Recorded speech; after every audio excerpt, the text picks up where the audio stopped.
17 سالہ جرنیل محمد بن قاسم کی داستان و شجاعت، قسط نمبر 18، حصہ سوم، دام فریب۔ چندر انہوں نے پہلے ہی ہدایت کر دی ہے کہ سوائے میرے اور آپ کے تیسرا کوئی شخص نہ جائے۔ لادی: کتنی دور ہیں وہ مہاتما؟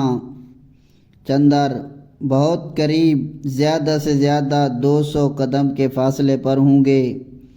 لادی اٹھ کر کھڑی ہو گئی۔ اس نے کہا، اچھا چلو۔ دونوں خیمے سے باہر آئے اور جس راستے سے رتھ آیا تھا اسی راستے پر چل پڑے۔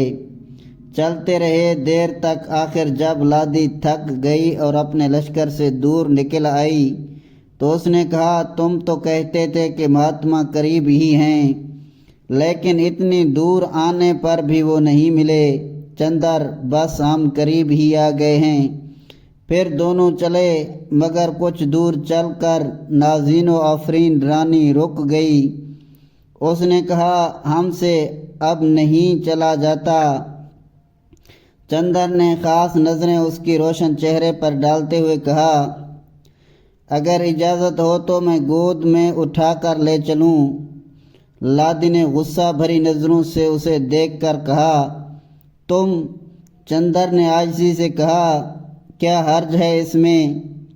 لادی: ایک پتی ورتا استری، شوہر کی وفادار عورت، کبھی اس بات کو گوارا نہیں کر سکتی کہ غیر مرد اس کے جسم کو ہاتھ لگائے۔ چندر: مگر؟ رانی نے پیشانی پر بل ڈالتے ہوئے کہا، مگر کیا؟ چندر: کیا مجھے سب کچھ کہنا پڑے گا؟ لادی: ہاں، صاف صاف کہو۔ چندر: صاف بات یہ ہے کہ میں آپ کو چاہتا ہوں۔ لادی چونک پڑی اور اس نے غصہ سے بیچ تاب کھاتے ہوئے کہا، شرم کرو پنڈت جی، مہاراج شرم کرو۔ چندر: شرم کی کیا بات ہے اس میں؟ لادی جوش و غضب سے کانپ رہی تھی۔ اس کی آنکھوں سے شعلے نکل رہے تھے، چہرہ تمتما رہا تھا۔ اس نے کہا، رانی برجا رایا کی ماتا ہوتی ہیں، کیا یہ شرم کی بات نہیں ہے کہ تم اپنی ماتا سے محبت کا اظہار کر رہے ہو؟ چندر: میں نے بہت ضبط و صبر کیا، لیکن جب جان پر بن گئی تب میں نے یہ چال چلی اور راجہ دہر کو پھسلا کر تم کو یہاں لے آیا۔ لادی: پاپی، کیا مندر میں دعا مانگنے اور مہاتما جی سے ملنے کا تو نے جھوٹا ہی جال بچھایا تھا؟ چندر: جی ہاں۔ آپ اب اس جال میں اچھی طرح سے پھنس گئی ہیں۔ سنیے، یا تو آپ میری مرضی پر چلیے، ورنہ میں آپ کو زبردستی اپنے ساتھ لے جاؤں گا، اور پھر دنیا یہی کہے گی کہ رانی کسی کے ساتھ بھاگ گئی۔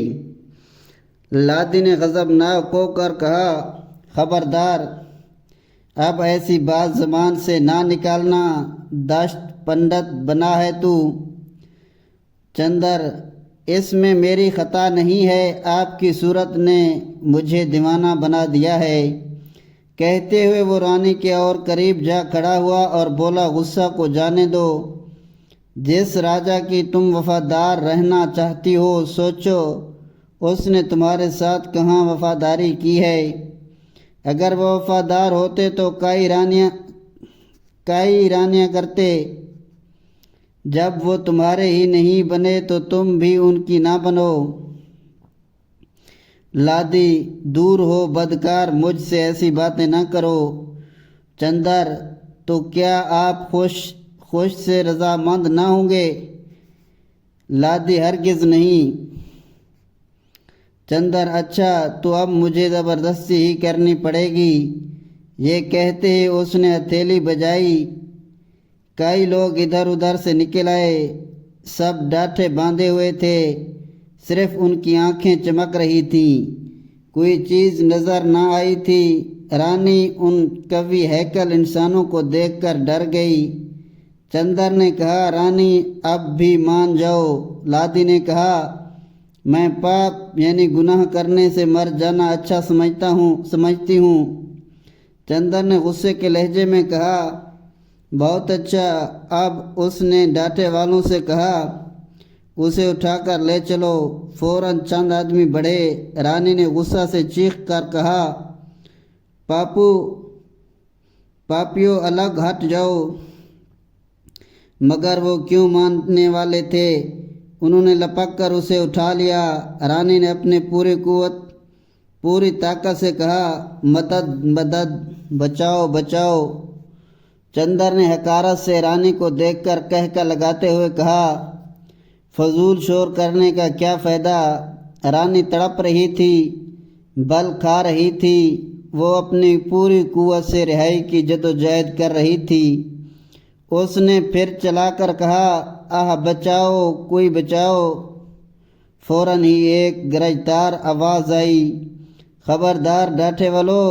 لادی اور چندر نے نگاہیں اٹھا کر دیکھا۔ چند مسلمان تلواریں سونپتے کھڑے تھے۔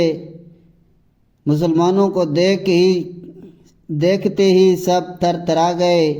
انہوں نے فوراً رانی کو چھوڑ دیا اور سب حیرت بھری نظروں سے شیران اسلام کو دیکھنے لگے۔